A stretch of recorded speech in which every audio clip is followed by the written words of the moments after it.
Hi, I'm Ray and this is TinyTableGames. Thanks for clicking on my video. Like and subscribe if you haven't already to help my tiny channel grow. And come along with me on my journey of playing through all the games on my game shelf that I haven't gotten to. This one may be a bit of a campaign and I'm looking forward to it. Seventh Continent. Although while setting it up, it seemed more like card catalog the game. But I got all the expansions in, tossed a bunch of other stuff in, well, minus some air balloon, airship expansion stuff, but all the mini expansions are in there. Haven't played it before, told it can take quite a while, lots of interesting things that can happen, or dying quickly, but we'll give it a go and see how far we get. Should be pretty interesting. Thanks for watching and come along. So at the start of the game, there's a variety of characters you can pick from where you can make your own, which I'm not going to bother with that. We'll just use some of the starting characters. Which ones? I'm not sure.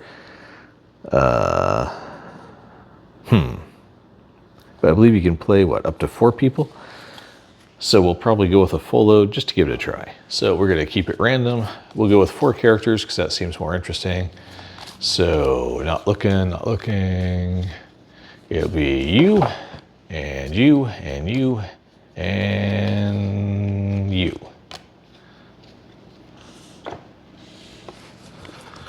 So we got Mary Kingsley, Victor Frankenstein, well that's awkward, Keelan McCluskey, and Dmitry Gorshkov. And they all have their little bios at the back here. Mary Kingsley, at the age of 30, Mary went off alone exploring Africa in order to complete her late father's work. Through contact with local tribes, some of which were cannibalistic, she learned jungle survival, canoeing, and discovered new species of fish. Upon returning to her native England, she received an offer to join an expedition to a new, mysterious continent. She decided to postpone writing her memoirs as the lure of adventure always comes first. That's a good little bio. Okay, I've got some abilities that I don't really understand yet, but we'll get there. Dmitry Gorshkov. Dmitry is not too fond of talking about his past or what drives him. Rumor has it that he escaped from Peter and Paul Fortress in St. Petersburg, where he was being held for anarchistic activities and propaganda. He is thought to have joined the expedition as a security expert in order to leave his troubled past behind him. The scars covering his body and the way he screams when he wakes up in the morning say more about what he went through and his ability to face danger than he ever would. Keelan McCluskey. The heiress of a wealthy manufacturer, Keelan has always been passionate about herbs and plants. Thanks to her botanical knowledge, she was able to survive being poisoned by her unmannerly husband, whose greed led him to the gallows. Freed from her married life, Keelan got involved in and partially funded the first expedition to Seventh Continent. She plans to name the first carnivorous plant she discovers after her ex-husband. That's pretty funny. And Victor Frankenstein.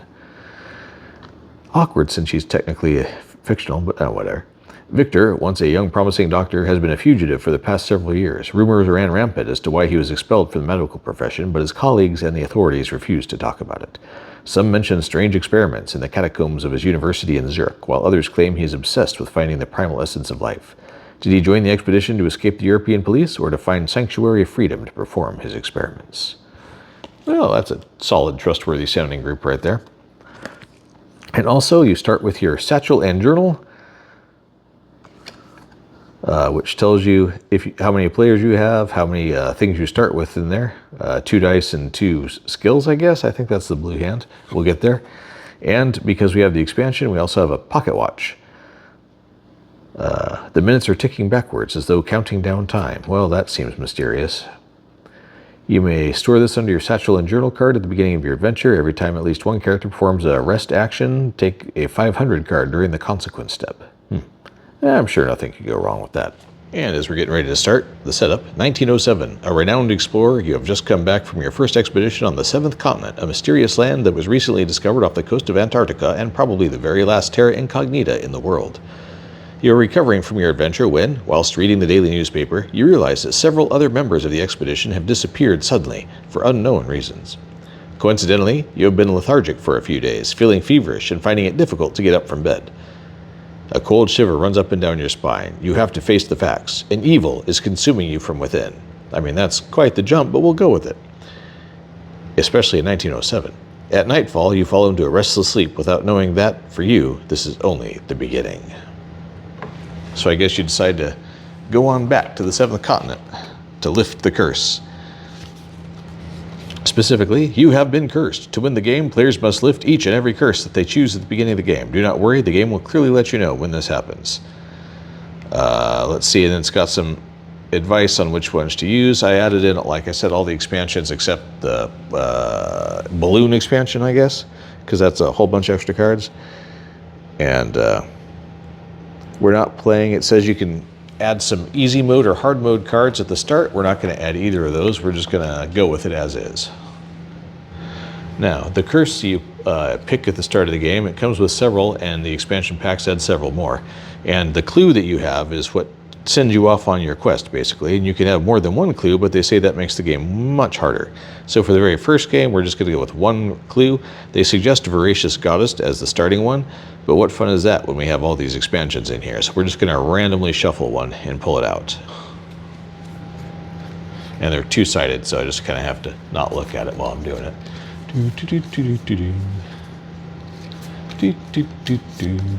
And pulling it from the middle, this one. Are you kidding me? We're not doing that one. This one, the Icy Maze. Convinced that you will find salvation back where this ordeal began, you leave home and head to the city's harbor.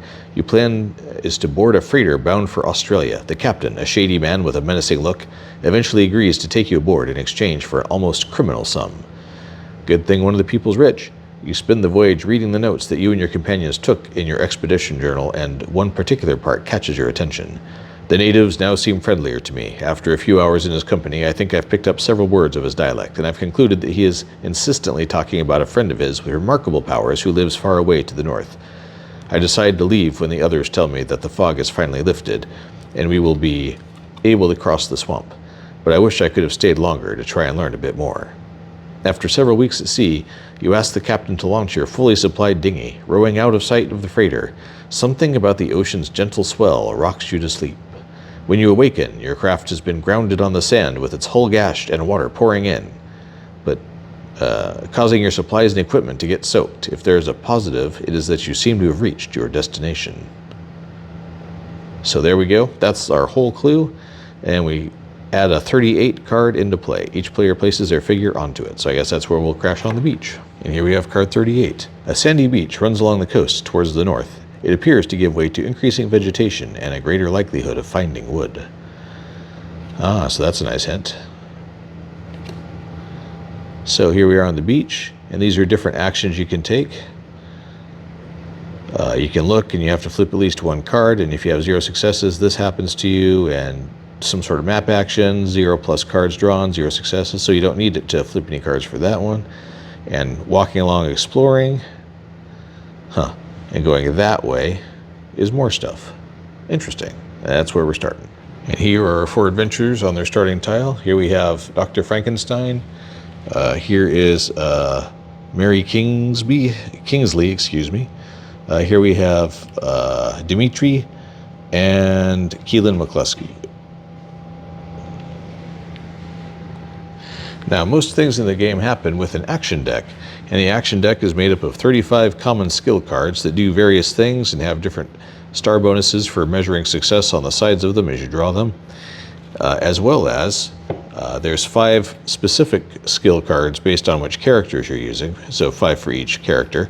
Those all get shuffled in, and additionally, there's 4 Death Lurking curse cards and 1 Icy Maze curse card, which is the curse we're doing in this adventure.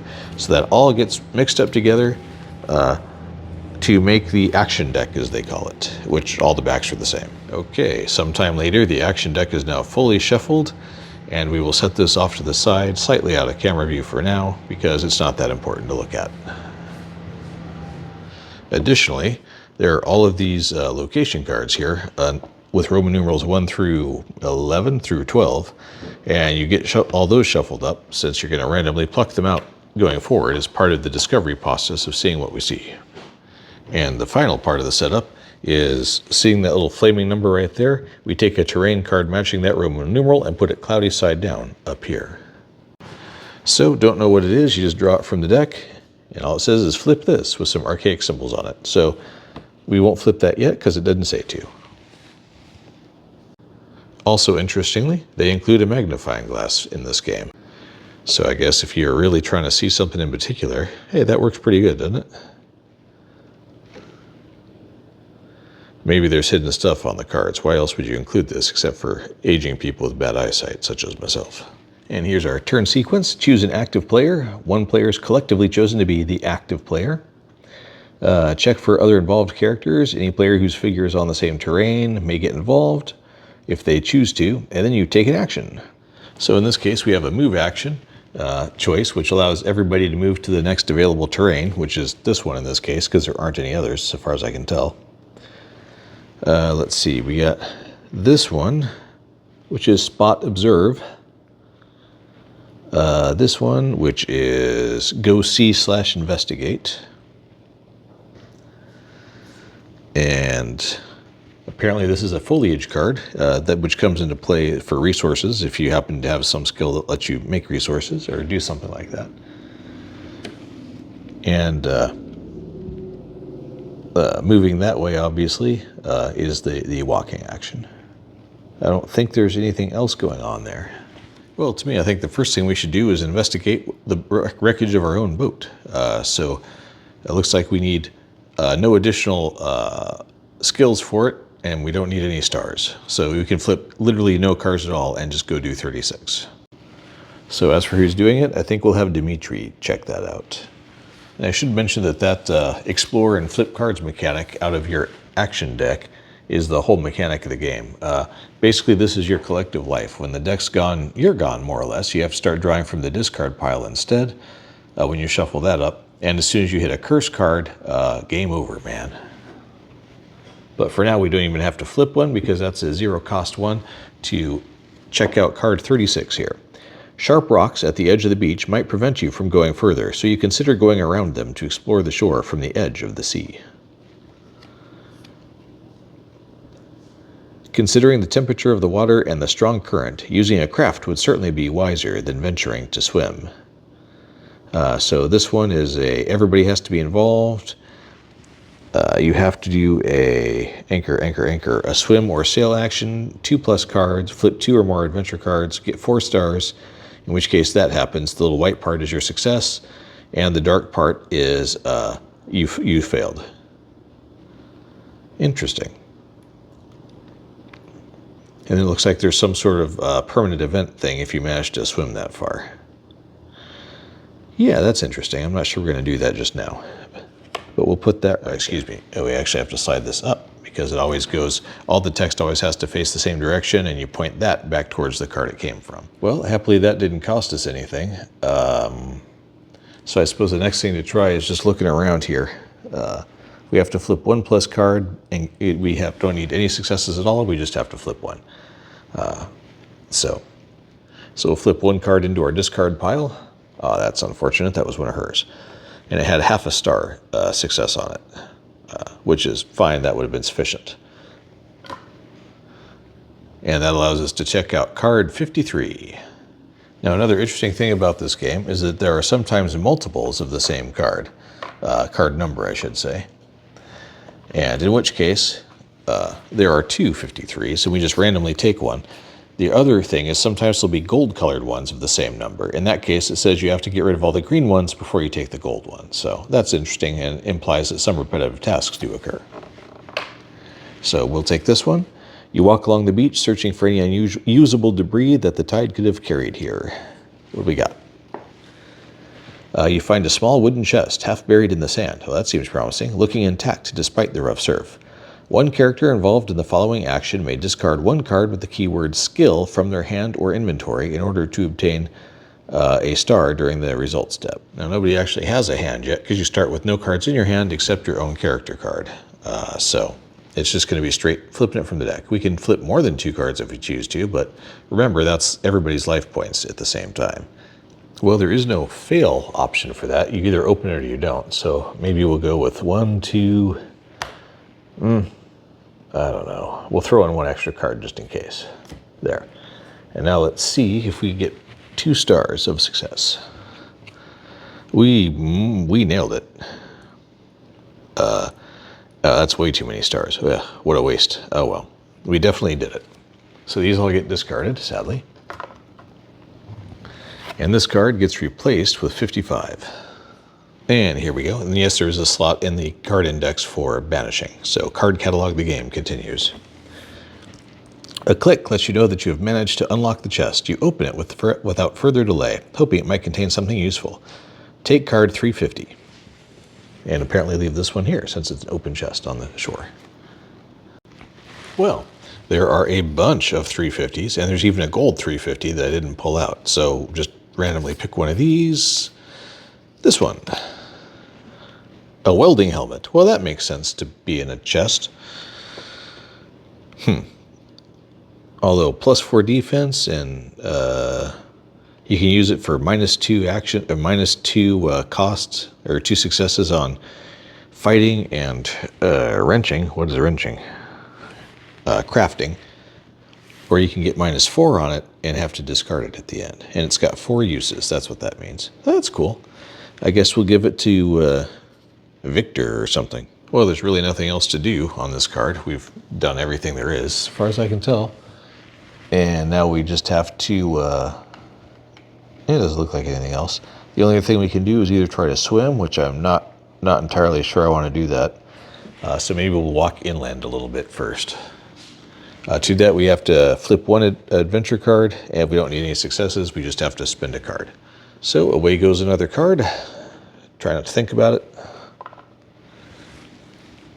And on we go to the new place. Flip this. Check. Ripe fruit. You have picked some edible looking fruit. So that's an interesting item. You can eat it basically for free. It doesn't cost you any cards, no successes needed, and you take 5 cards from the discard pile and shuffle them back into the action deck, and then take a 134. I think we will give this to Mary for the moment. And incidentally, now we replace it with a different card. So 54 is the replacement card for that fruit action. The wind whistles through the boughs of the tall pines, carrying both the scent of sea spray and a faint underlying smell of rot.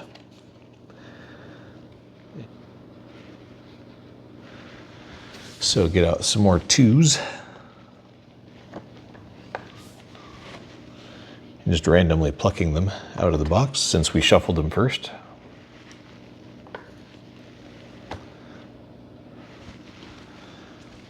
And I see I made one mistake, is that flipping it, in some cases, doesn't cost anything. You just have to be on the card attached to it. And I already paid 1, which was the moving cost. So just flipping it doesn't automatically move you there per the rules, but I did pay the cost to have everybody move up into the woods, and we will. Okay, now it's time to decide what we're going to do with this stuff. Well, it seems kind of low threat at the moment, so we will have Keelan flip this card. Stream. You come across a babbling brook where you can quench your thirst and freshen up a bit. It feels so wonderful. Immediately after this card is revealed, each involved character may choose 1 card with the keyword Serenity or Stamina in the discard pile and add it to their hand. Do we have any? Let's see. Rope. Yep, there's a Serenity card. And there's a Stamina card. Hey, that's cool. By sheer luck, we have some of those.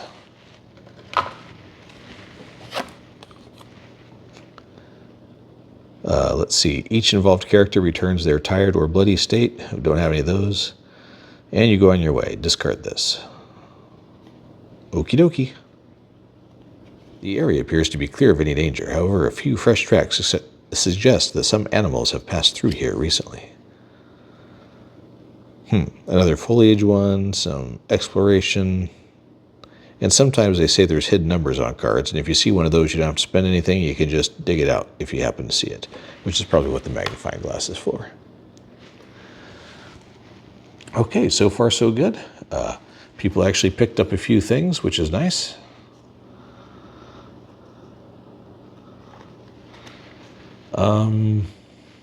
I guess we'll have Dimitri flip this one. Trapped. Well, crap. You are suddenly stopped in your tracks. Your ankle caught in a strange artifact. A lever on the side seems to activate the gears. Will you push it or pull it to free yourself? Oh, how interesting. So top-down view. Here's your foot. Here's this weird little thing. And you've got this lever to pick from. Let's see.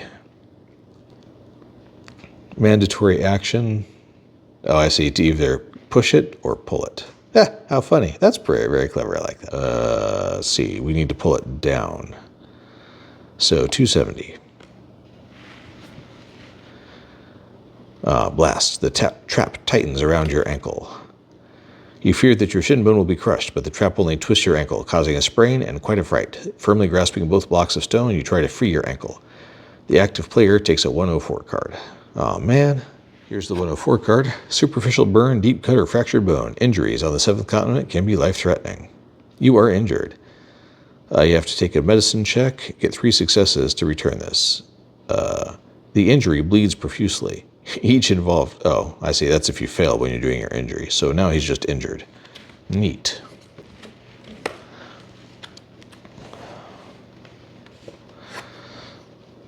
Which, by the way, goes to you can only have a limited number of skill cards in your hand, and now one of them's taken up with him being injured is kind of the point of that. Let's see. Mandatory. Muscle. Must flip 1 card, must have 1 success. You can only flip 1 card. Do we use our knowledge as power?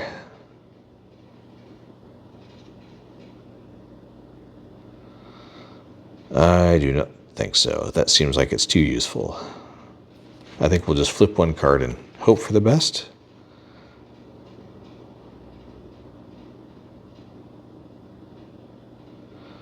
Yeesh. Here we go.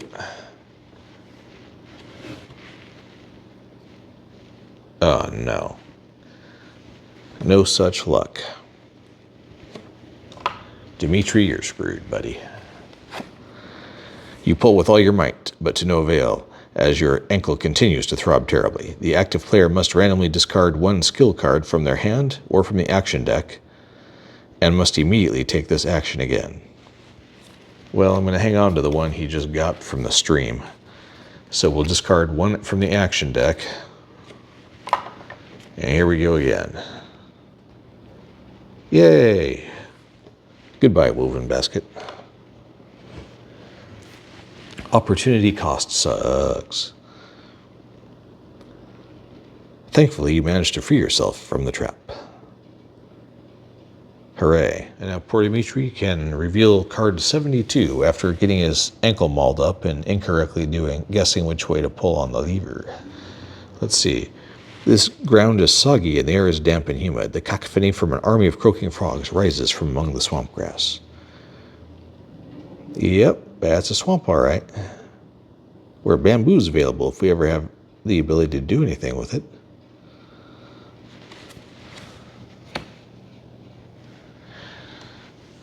Okay. Well, do we try and fix them?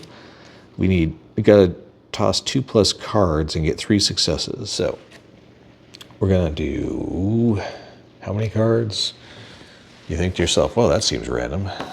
But wait, they put a chart for people who are curious about things.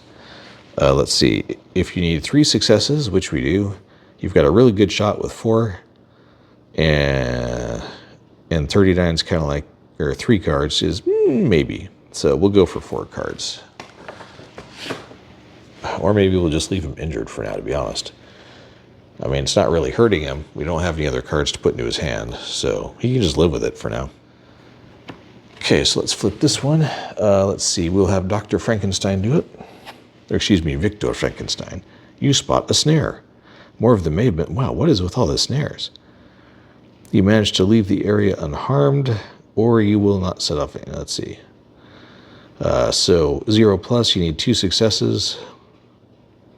And you manage to leave this area unharmed, otherwise 97, and discard this. 2 successes. So here comes those cards that we're going to go for fixing. What's his name there? Dimitri. We'll do 3 cards, because who knows. There's all the... Oh, 1 curse, which doesn't do anything to us at the moment. It's only when it comes back up through the discard pile, but so many successes. Sad.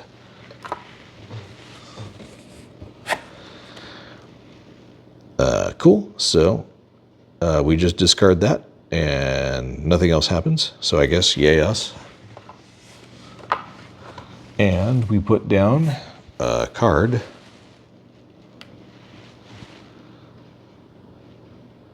$59 or $39. So, card 59, at the center of a little clearing, you see a hut with a small plume of smoke rising up through its roof. Well, yeah, I mean, presumably they set all the snares. Let's see, do we see any secret numbers on there?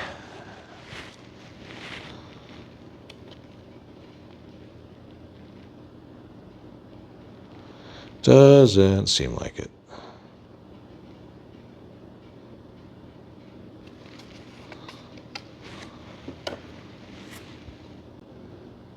Okay, now what? Well, this one said it's clear of any danger. That one said we can avoid the snares, and probably whoever's cranky in the hut set the snares, and there's nothing really going on in the swamp at this time. So we're going to do the smart thing and split the party. Probably. Except that it takes 2 cards to move to a different one. It doesn't look like they're going to meet up again. Boy, boy, boy, boy. All right, well, we're going to send Keelan and Dr. Frankenstein this way. Well, no. Yeah. And that's going to cost 2 cards. So I don't know why you'd want more than that, but here's 2 cards. Raft would have been neat. Oh, well. So it goes. Anyway, they've now moved over there. Similarly, maybe we'll just leave these 2 here for the moment. And now what? Okay, here they are on their new card. I think the best thing to do, of course, is to check out what's going on up here with the recently moved through critters, according to the back of the card. So we need 1 plus success, which I think we can do without difficulty. So, time to do some exploring. We gotta flip 1 card, and then it'll be card 74, and let's see what happens. First, the card we have to spend. We don't need any successes, we just have to spend it. And there goes 6 cents, that's too bad. And in exchange, we get card 74. Animal spoor and some tufts of fur on the nearby rocks indicate animal activity. You hide and wait in ambush, ready to pounce on any potential prey. So with the arrow pointing back towards the thing, I guess we have to put it on this side? That's weird. Anyway. Depending on the number of successes, take the corresponding number of 150 cards.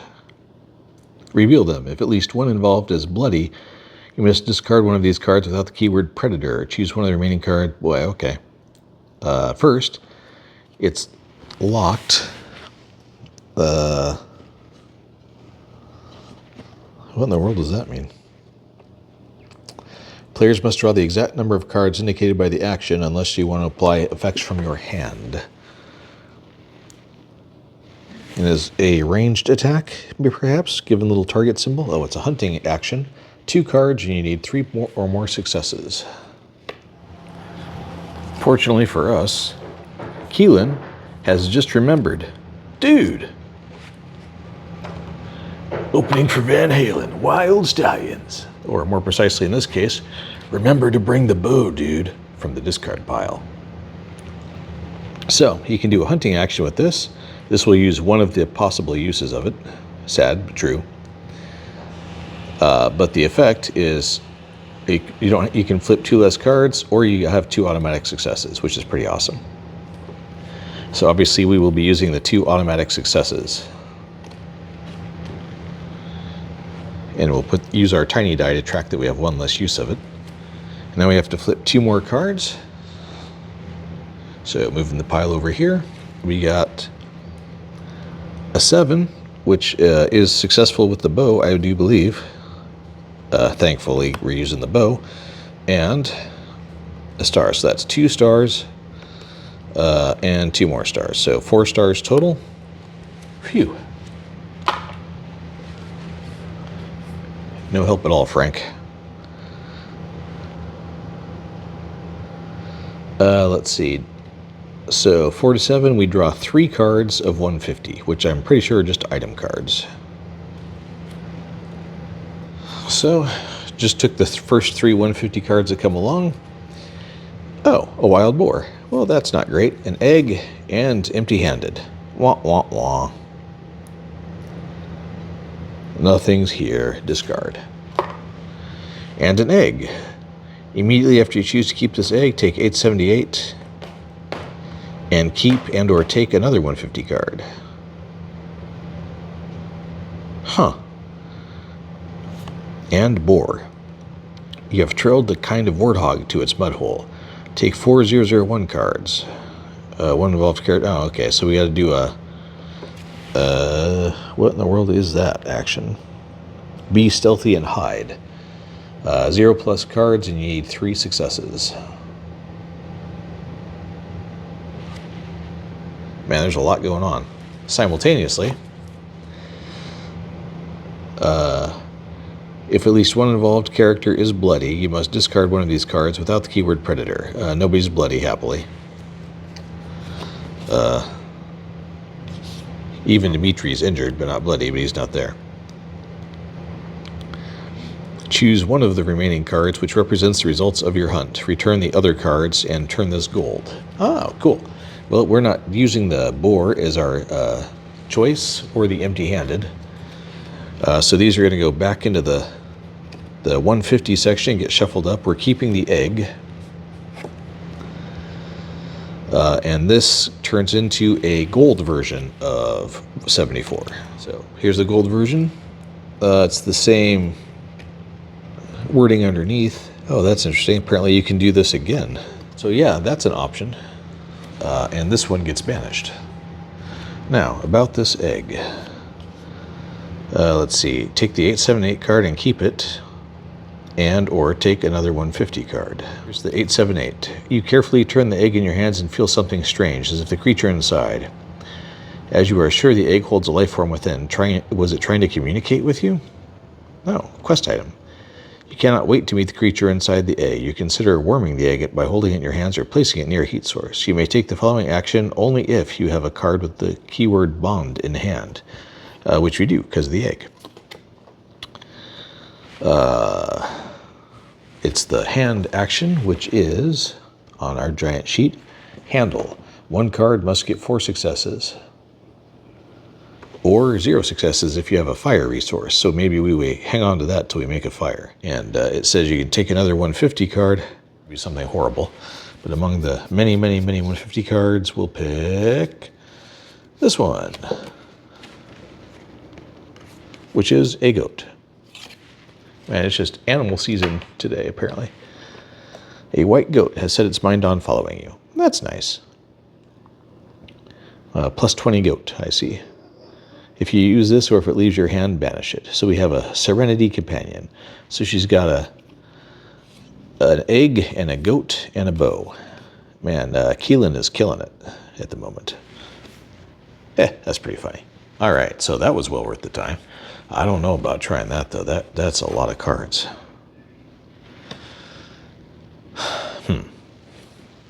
You know, being greedy.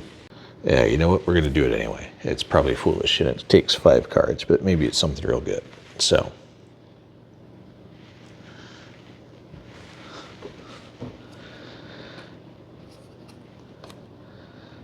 Oh, well, 2, 3, 4, and 5. So we have what? 1, 2, 3, 4, 5 and a half successes plus 2 7s, which if we have any equipment that lets us do that, do we want to use the bow again?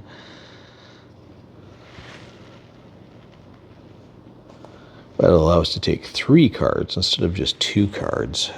So we'll do it. Using the bow one more time, down to 2 uses. And now we get to take 3 250s and discard all those, which probably wasn't worthwhile, but we'll see. So there are a lot of 250 cards, and we get to draw 3 of them. Just barely.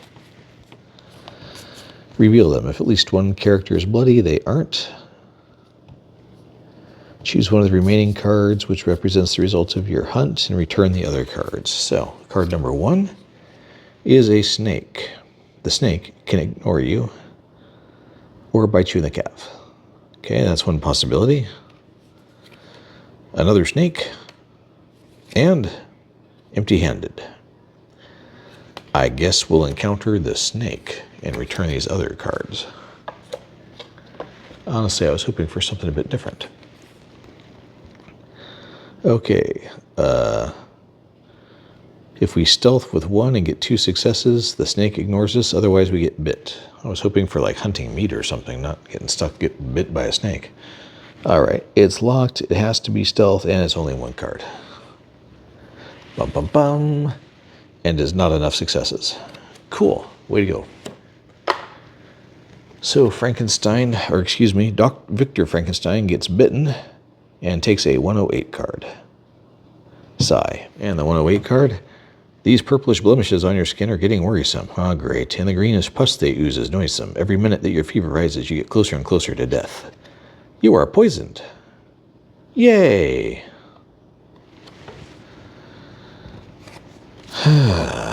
Well, things are going great. I'm not entirely sure what to do next. Maybe head up to this hut, even though all the traps were there. Maybe fix Victor or Dimitri, so we don't have multiple people injured at the same time. Let's see. 2+ cards, 3 successes to get rid of this. I think we're going to try that. Dimitri over here is going to try and fix himself. So 2+ cards, so need 3 successes, so we'll do 3 cards.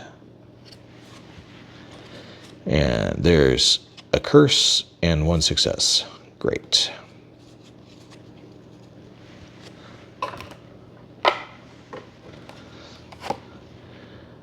It bleeds profusely. Each involved character takes a 105 card. Your clothes are covered in blood. Ah, so now bloody. Neat. So he's injured and bloody. And one thing I should note, I need to discard 1 explore card because that's what that little symbol means. So it's 1 per the estate cards that you have, and I have 1 of them. So old Vic getting bit means that we have to get rid of a estate card. So discard. Oh, and that's painful. Okay, things are going great. Maybe we'll use his knowledge as power at this point. So flip 1 card with 1 success. So flipping 1 card, hoping for success. Thank goodness. Take 1 3 card. For each other knowledge as power, take an additional 3 card. Now discard this. Okay, so the 3 card.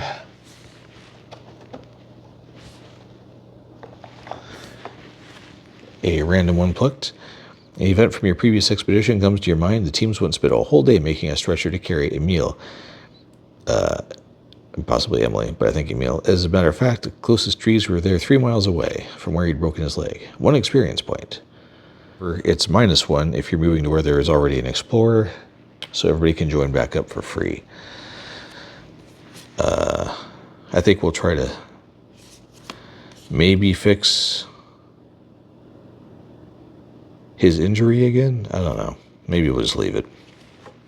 And to do so, it'll take 2 more cards. No successes required. Just got to toss 2 more cards. Oh, that's painful. And everybody goes. So here we are. Looks like the big thing to do here is look at that hut. And here's what we got. This hut is empty. There's a campfire here that is on the verge of dying out, but there are still a few glowing embers. This is fortunate, as you should be able to get the fire going again in no time. Fire building skill, 1 card, get 1 success, and hopefully we can do it. And flip. Yes, thank goodness.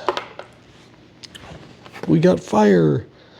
Now we can hatch our egg. Banish this and replace it with 126. And 126. Doesn't have anything on the back.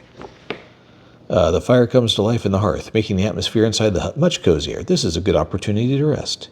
Immediately after this card is revealed, one involved character may choose one card with the keyword Serenity in the discard pile and add it to their hand. I don't think there's any doubt we're going to take the Remember experience, and we will give it to Mary Kingsley, because she doesn't have much else going on with that right now. Okay, and now I think we will try the other thing you can do here, the resting. You've learned from experiences, so 0+ cards to get 1 success, so we'll do 2 cards, I think.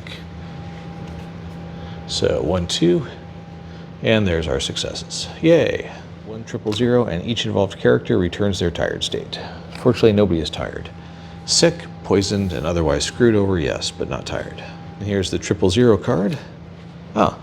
Rest and recuperation is a great opportunity to reflect on your experience and focus on the skills you need. Take 4 random advanced skills from the game box. Spend X experience points to purchase the cards, where X is the purchasing cost. Each advanced skill card gets either the active player chooses, shuffled into the action deck, or added to the hand. Oh, well, we have 1 whole experience point, but we'll draw 4 of these out and see. Tough Nut. Oh, wow, these are all incredibly expensive. We can't do any of those. And because we performed a rest action, our stopwatch goes off. Take a 500 card.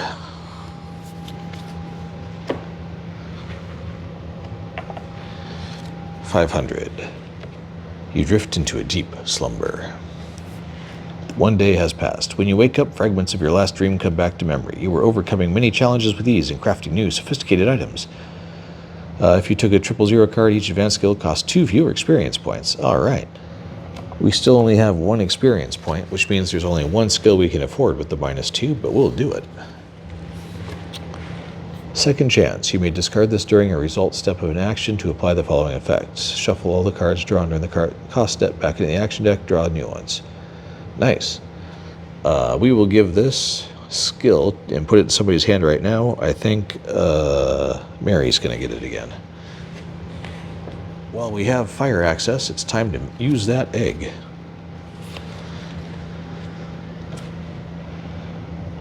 It's 0 cost, so we do that for free. Because we have fire. You may take the following action only if you have a card with the bond in hand. We still have the egg card. 834, and banish this. So here's 834. The shell is surprisingly resistant, and its occupant seems unwilling to emerge. Of course. You are excited to meet the creature in the egg. Patience is a virtue. If there are 9 or more terrain cards in play, 7 or more terrain cards if the action deck contains less than 7 cards. 369, we're in luck. Take 834 or 847 and banish this. Okay, I guess an 847. Here's our 847. Let's see, you may apply you take the utmost care as you carry the egg. So we're still here with our campfire. I guess we could rest again, since it's there.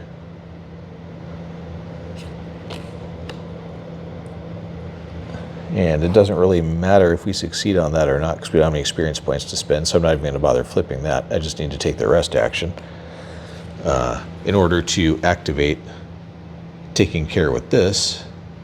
Happily, at least we're at a spot where we can do it. So now we banish this version of 847. And the only 847 left is this one. You make out a faint scratching noise coming from inside the shell, then nothing. The creature inside is clearly not ready to face the cruel world, so you have to be patient for a little while longer. Are you kidding me? Chromatic egg. Immediately after this is revealed, banish the egg card you had in your hand, and take 2 003 cards and an 819. Okay, so to recap, Keelan is carrying her bow, which has 2 uses left on it. She's got a goat following her around, and she's carrying a now chromatic egg, which from a D&D perspective is exciting, but we'll see. And she gets 2 number 3 cards, which is 2 more experience points, so that's nice. And 819, Animal Empathy. You may take the following actions only if you have a card with a bond on it. We still have. And finally, because we took a rest action again, we have to draw another pocket watch card. Each evolved character returns their frightened state. I already did that. You awaken with a peaceful mind, as if everything went through during the last few days is a distant memory. If you're terrified, you're not terrified anymore. If no character is frightened or terrified, take a 3 card, and each evolved character may choose 1 card with Serenity and add it to their hand. Oh, that's nice. So we get 1 more experience point card, because that's what the 3s are. Dun dun dun.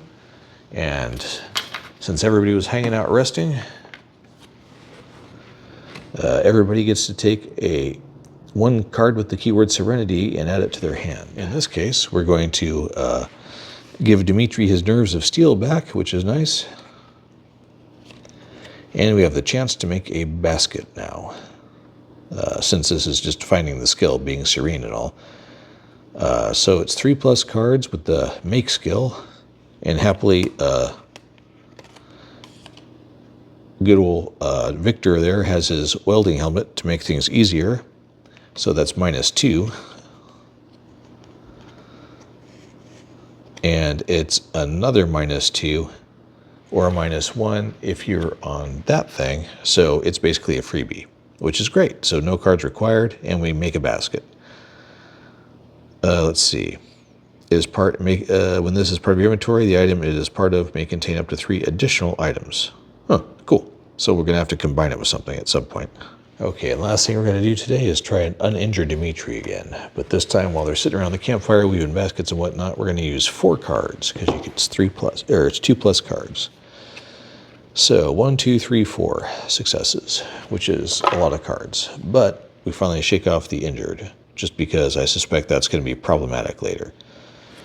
So this goes back into the box in 104. Yeah, I think that's going to do it for adventure, well, day 1, really technically several days, of 7th Continent. They found a goat, a chromatic egg that won't open. They made a basket, found a bow, hid from a boar, and got their foot caught in a trap, got bit by a snake. So, not awesome, not terrible. Regardless, I hope you liked it. We'll keep carrying right along in the next episode. I'm Ray, this is TinyTableGames. Thank you very much for watching.